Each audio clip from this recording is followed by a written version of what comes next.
Oi, pessoal, sou a Gabi, muito bem-vindos ao nosso webinar. Primeiro, queria saber se vocês estão nos escutando. Se alguém pudesse sinalizar no chat, mandar alguma mensagem para a gente aqui, para ver se está tudo certo. Boa, já vi aqui, pessoal. Muito obrigada. Primeiro, eu gostaria de agradecer a participação de todos aqui. Hoje a gente veio com um papo super legal para todos os papais, mamães, pessoas que têm aí crianças em casa. E a gente sabe que as férias estão chegando, né? E como que a gente cuida da alimentação dos pequenos? Para isso, eu estou aqui com Thaís, nossa nutricionista, especializada em nutrição infantil aqui da Vita, Denise, nossa enfermeira, mãe do Heitor também, e para me ajudar a conduzir esse papo, nada mais, nada menos que a May, nossa líder de nutrição também. Meninas, muito bem-vindas e obrigada pela presença de todas. Obrigada, é um prazer estar aqui de novo, Gabi. E é um prazer estar com essas duas convidadas aqui do nosso corpo clínico. Muito importante a presença de vocês duas aqui. Queria agradecer, né? Boa tarde, bom dia para todo mundo. Obrigada pelo convite, estou muito feliz. Espero que a nossa conversa seja muito enriquecedora. Obrigada, muito obrigada pelo convite de estar aqui falando um pouquinho aí sobre um papo muito bacana e ainda trazer na prática, né? Já que eu tenho um menino Heitor. Bom, eu acho que para começar com esse papo, né, a gente vem aqui falar sobre nutrição, a gente vem falar sobre alimentação, mas eu queria voltar e eu queria começar desde o começo mesmo, né? Da gente pegar logo quando a gente é criança, enfim, que eu acho que é importante a gente começar a falar sobre isso. Eu até tô aqui com o meu celular com alguns dados, né, que traz, né, alguns lugares, por exemplo, a recomendação, né, da Sociedade Brasileira de Pediatria, assim como o Ministério da Saúde, eles falam que o paladar infantil ele fica em formação até os 2 anos e o que a mãe ingere na gravidez pode influenciar nesse processo, né, da criança desenvolver esse paladar. Gente, é verdade? É mito? Vocês conseguem trazer aí para gente um parecer sobre esse dado? É verdade.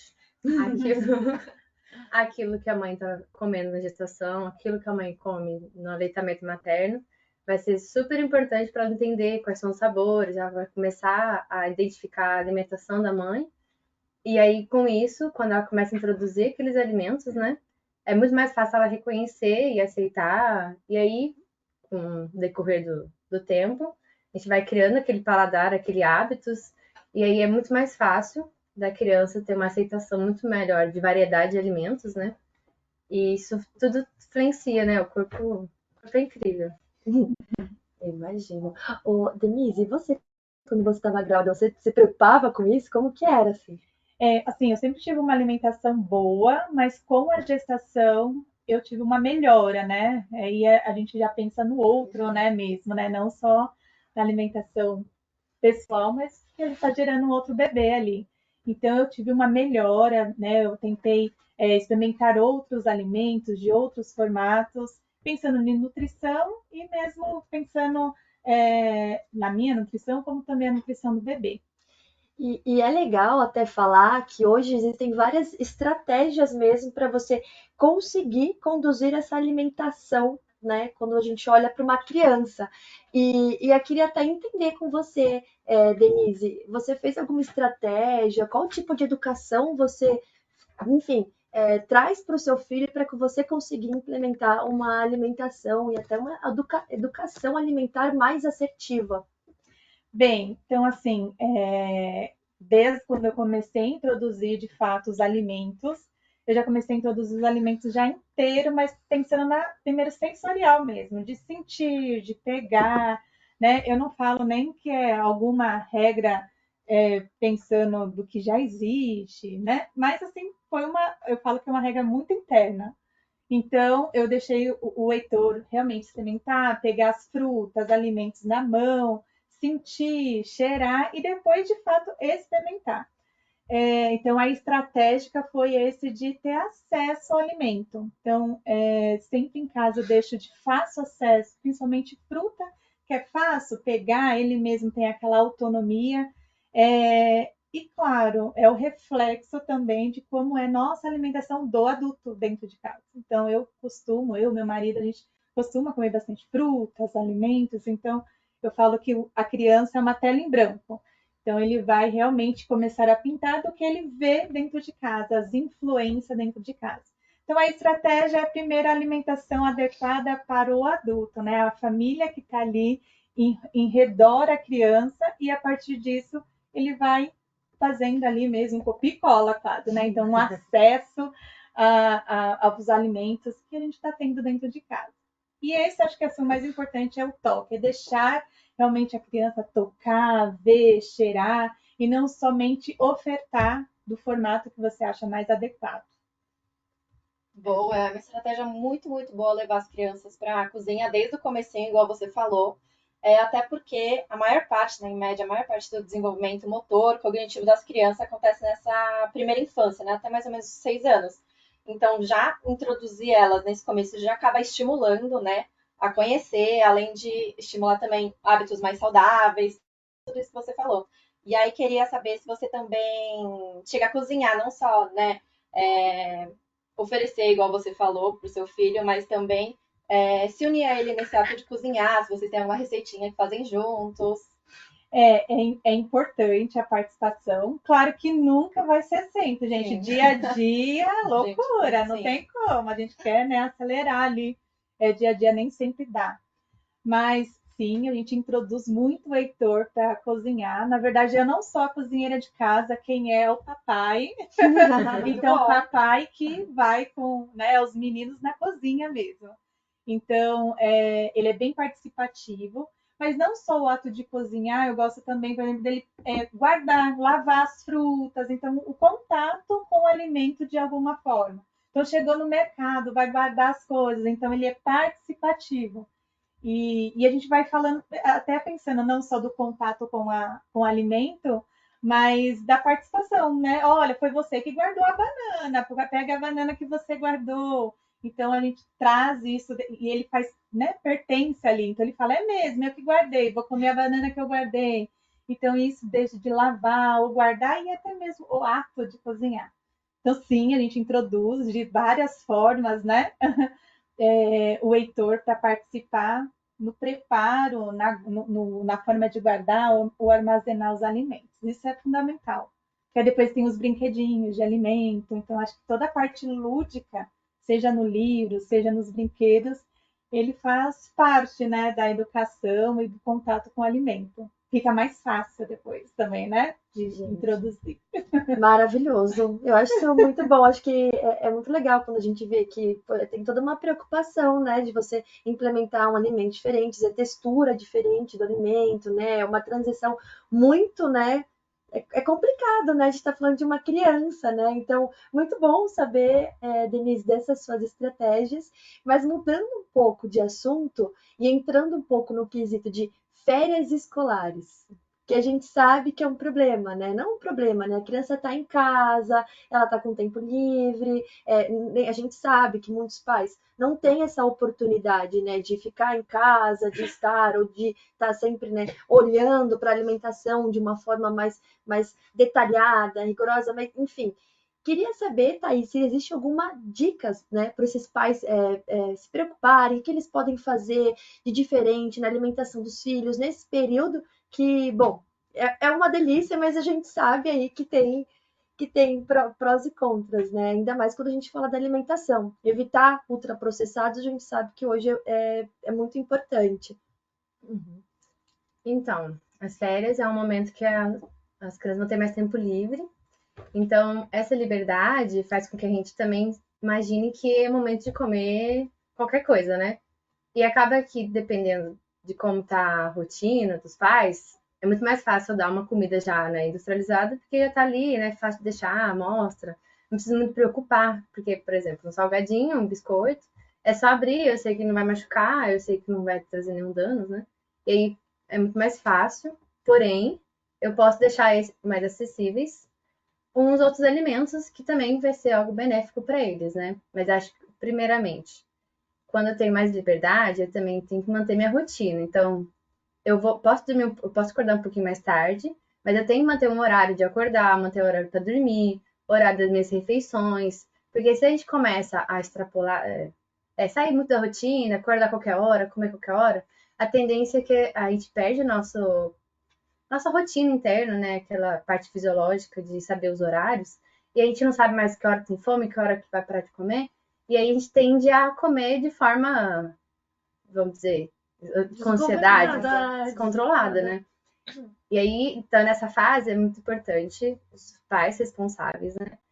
Mostrar para eles que não é porque a gente tem liberdade que a gente vai usar essa liberdade de uma forma, né, total. E aí, para a gente evitar esses momentos, né, a gente já deixa coisas já preparadas para evitar momentos de, e agora, o que eu faço? Então, eu posso deixar algumas comidas congeladas, pode ser marmitas, ou deixo alguma coisa pré-preparada, por exemplo, carne moída, frango desfiado. Eu posso já deixar um prato principal, tipo um escondidinho, um lanche pronto, coisinhas assim que é fácil de eu facilitar meu dia a dia. E dependendo, é mais fácil para eu deixar para criança, né, ou adolescente, poder se virar de uma forma, né? Então, deixa eu ver. Basicamente isso, né? A gente estava até conversando antes de iniciar o papo. Eu achei muito interessante. A Denise trouxe uma forma que ela faz. Ela sempre deixa a fruteira de fácil acesso para que o filho dela consiga pegar as frutinhas. E, tipo, são coisas assim que a gente não para pensar no dia a dia, mas que já facilita pra caramba e você já estimula a criança a ter uma alimentação mais saudável, introduzir frutas, enfim. Sim. E falando nisso que a Thaís falou, para todo mundo que está assistindo o webinar, no final a gente vai enviar um e-book com várias receitinhas realmente práticas, não é que várias vezes a gente vê na internet, né? Receitinha prática, receitinha fácil, e vai lá, tem um monte de ingredientes, 2 horas de preparo. A gente realmente selecionou receitas práticas e fáceis, que até dá para fazer junto com o filho, né? Se vocês quiserem ou não, se quiserem mais rápido também, dá para fazer. Mas no final a gente vai enviar para todo mundo que está assistindo. Maravilha, meninas. E aí eu queria saber de você, Denise, como que você, enfim, se você tem alguma dica, se você quiser compartilhar com a gente alguma coisa sobre a alimentação infantil, até essas estratégias que nem eu trouxe, né? Você falou de deixar a fruteira mais para baixo. Acho que você está comentando também sobre o conforto, né? Que às vezes seu filho não quer comer no cadeirão, mas ele gosta de comer no chão, e até para introduzir, enfim, trazer essa forma mais lúdica. O que você faz assim no seu dia a dia? Eu acho que assim, antes a gente tem, né, de forma geral, o ideal, né, o desenho ideal da criança, do bebezinho já no cadeirão, né? Eu falo desde lá do início do Heitor, e eu reparei que ele não ficava no cadeirão, se irritava no cadeirão e colocava ele no chão mesmo com os potinhos de alimentos, e eu vi que ele se alimentava melhor. Então ele brincava melhor, ao mesmo tempo que brincava, se alimentava.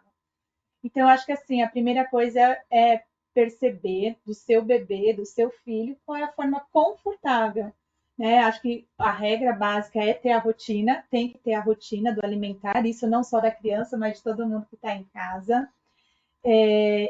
Só que independente, pensando na rotina, como ele se sente confortável. Não, ele gosta de comer no chão, deixa comer no chão. Gosta de colocar na cadeira, fica na cadeira. Então, não pensar só naquelas coisas muito padrões.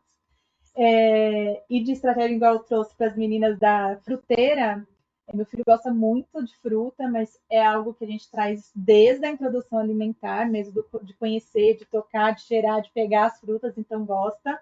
E eu deixo de fácil acesso, porque é isso, né?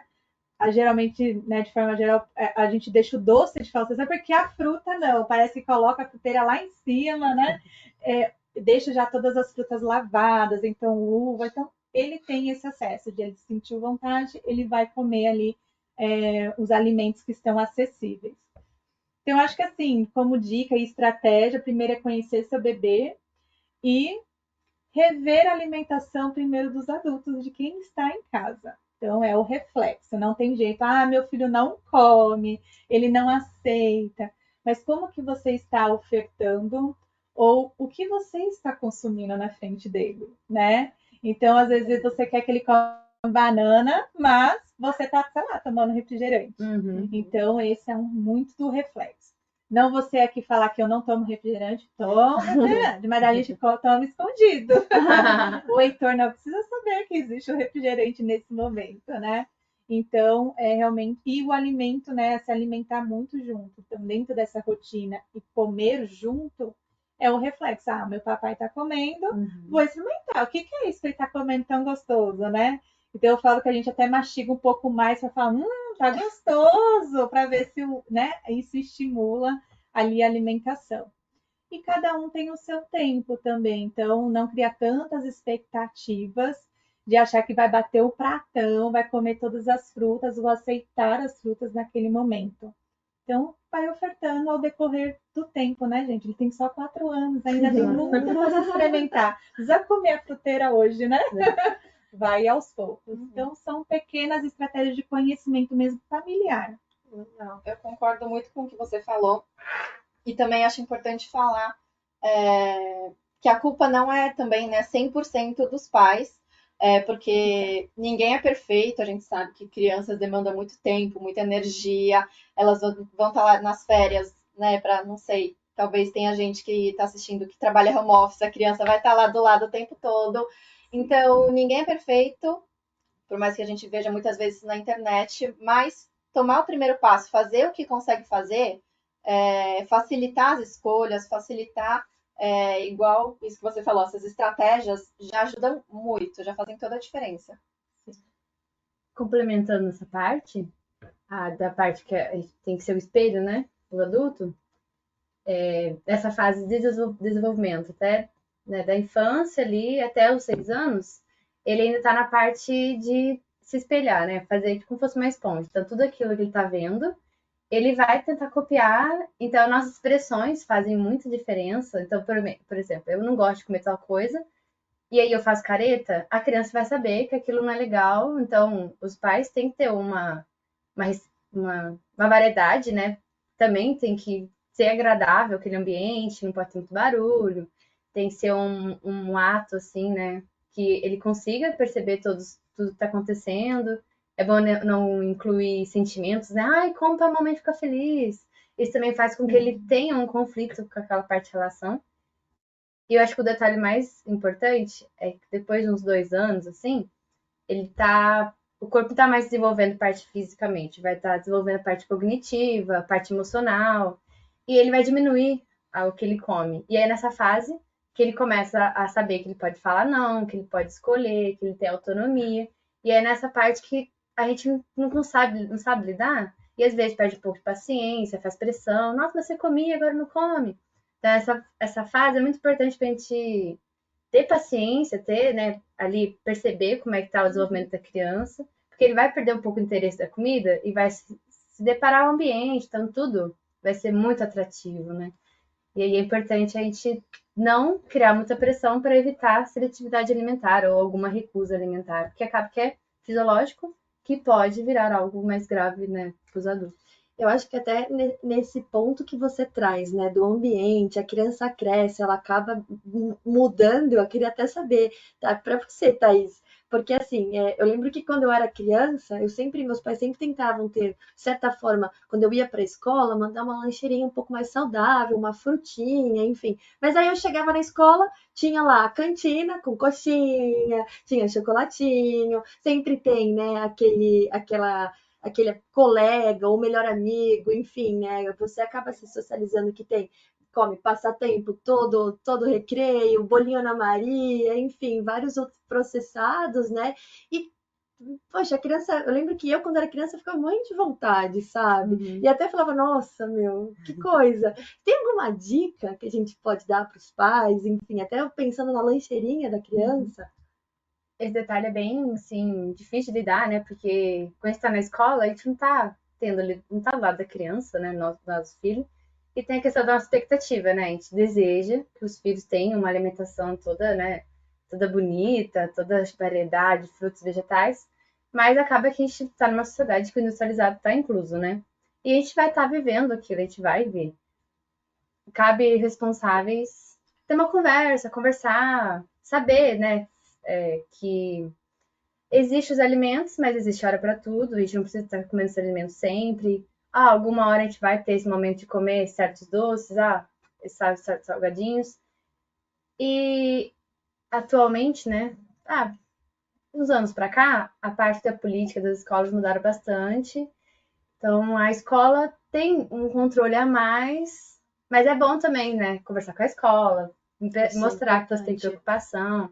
A escola tem que ter essa preocupação em fazer educação, porque a obesidade, hoje em dia, ou as doenças crônicas, né, não é uma coisa mais só de adulto. Também está incluso na parte da infância, adolescência. Então, a escola também tem que ter essa preocupação, esse olhar, né? Então, é bom quando a gente vai procurar alguma escola nova, ou a gente vai voltar naquela escola e tentar, né, falar sobre isso. Não que a gente precisa comer frutas toda hora, mas assim, reduzir danos. Porque a gente sabe que existe o alimento, mas não precisa comer toda hora, né? E os amiguinhos, acaba que a gente tem que saber lidar a criança, né? Que nem sempre eu vou querer o que o outro quer, mas é um momento difícil escolar, né? Eu acho que vai muito Muita da comunicação, assim, dos pais com os filhos, né? Sim. Não fazer terrorismo, né? Tá. Bom, pessoal, eu acho que a gente já tem aí uma série Bom, conversamos pra caramba, trouxemos várias estratégias. Eu acho que agora eu queria trazer para você que está aí escutando a gente, que está aqui nesse papo, se tem algum tipo de pergunta, enfim, se tem alguma coisa que vocês gostariam de trazer aqui para o nosso papo, para que as nossas especialistas tragam aqui para a gente, né? Respondam. Pode ir no chat, mandar a sua pergunta, que a gente vai estar aqui respondendo.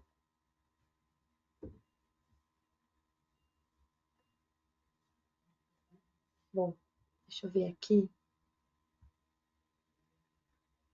Enquanto ninguém manda, eu até queria trazer um ponto que é importante hoje a escola, né? Peraí, que tem uma pergunta aqui, hein? Sobre a quantidade de refeições para uma criança de 4 anos. Então, perguntaram sobre a quantidade de refeições para uma criança de 4 anos. Foi Juliana Silva.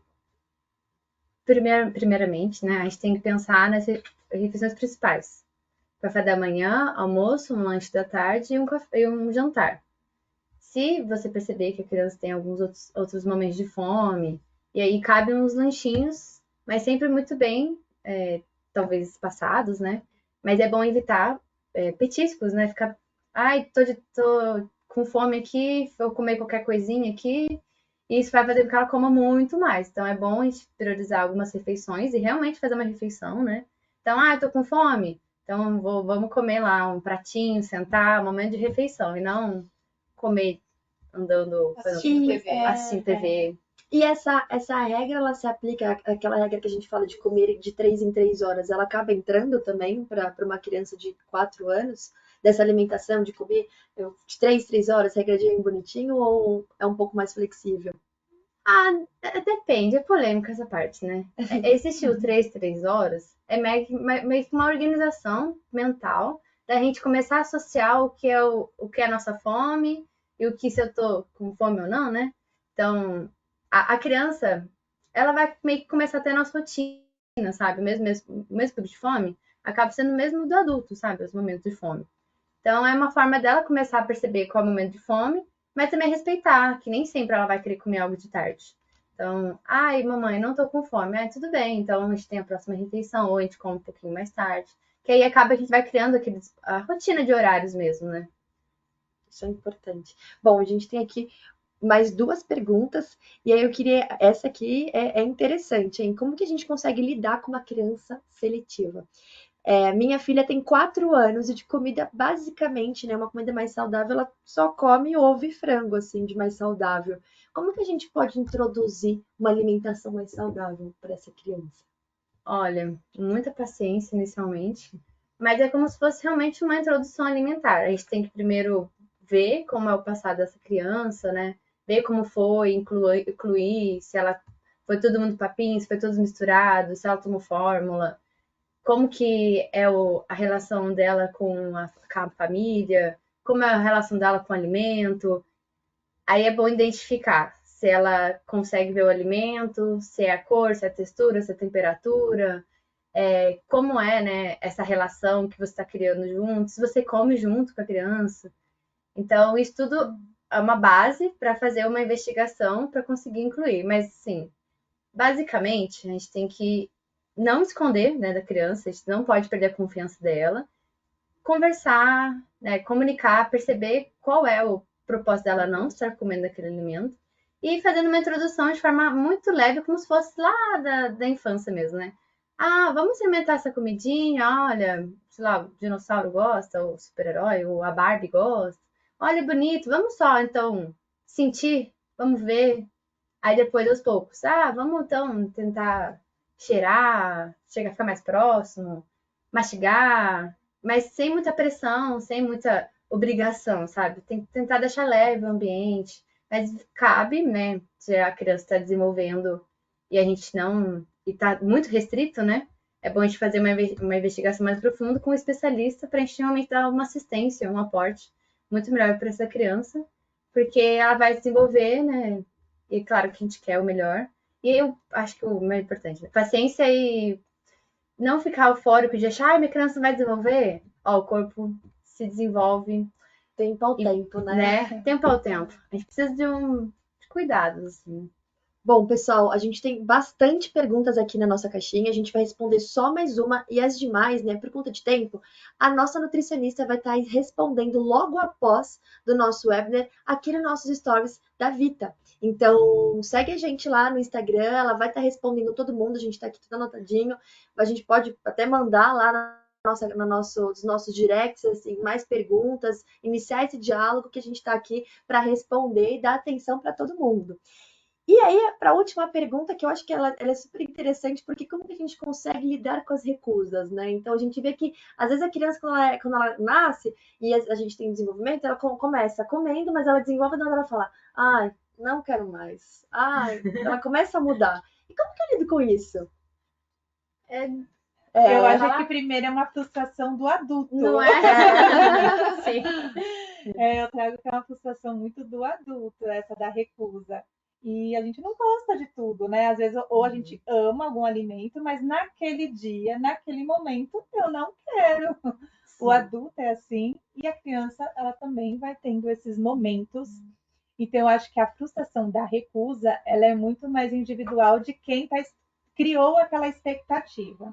Eu acho que como dica e pai, né, mãe, aí a gente respira, tudo bem. O que você gostaria então de comer? Já que você não quis um exemplo, o mamão, vamos escolher outra fruta? Tem ali uma outra possibilidade de ofertar outro alimento? Mas não que aquela criança naquele momento nunca mais vai comer aquele alimento. Pode ser que no dia seguinte ou até no mesmo dia, depois de algumas horas, meia hora, ela pede aquele alimento que ela recusou. Né? Eu acho que a recusa é uma frustração muito do adulto, né? De quem está ali ofertando. Então, respira, veja outro alimento e guarda. Põe na geladeira aquele alimento que ela recusou, que ela vai, né, em algum momento aceitar novamente. Então, acho que a recusa é muito do adulto. Vale também falar que quando a gente chega, né, por exemplo, com a expectativa, né? Ai, você vai comer isso? Aí a criança fala não. A forma que a gente comunica com ela também faz muita diferença. Então, a gente dá liberdade para ela, porém, limitada, né? Você quer maçã ou banana? Ah, eu quero banana, então tá bom. Quando a gente fala pra criança assim, ó, o que você quer comer hoje? Aí ele vai falar aquilo que agrada, ou né? Ah, eu quero sorvete. Aí você fala, não, hoje vai ser arroz e feijão.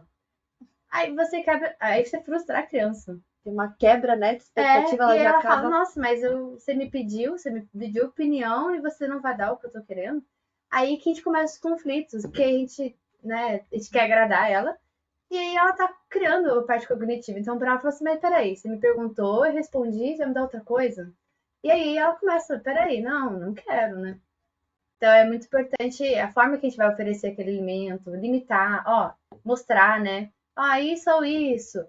Você não quer comer? Tá tudo bem. Então, a próxima refeição, ou daqui a um tempo, a gente vai comer, mas eu tenho esses alimentos, tá? Evitar também de ficar, então eu vou dar isso. Eu vou dar isso. Então... É que acaba que ela percebe, olha, eu posso, né? Eu tenho domínio dos meus pais, eu consigo decidir o que eu quero. Então, é muito importante a gente também ter o controle ali de saber ter paciência, lidar com a frustração, mas, né, ter a consciência de saber direcionar aquela conversa sem muita pressão, sem muita guerra, né? Bom, muito obrigada a todas, meninas. Nosso tempo está acabando aqui. Infelizmente, o papo foi bom. Para todas as perguntas aqui que estão, a gente não respondeu, está nos nossos stories, então a gente vai responder agora. E muito obrigada, pessoal. Agradeço a todos pela participação. Meninas, obrigada por estar aqui hoje, compartilhar toda a expertise, experiência, enfim, que a gente consiga trazer cada vez mais papos mais ricos. Sigam a Vita e valeu, pessoal! Tchau, tchau! Tchau.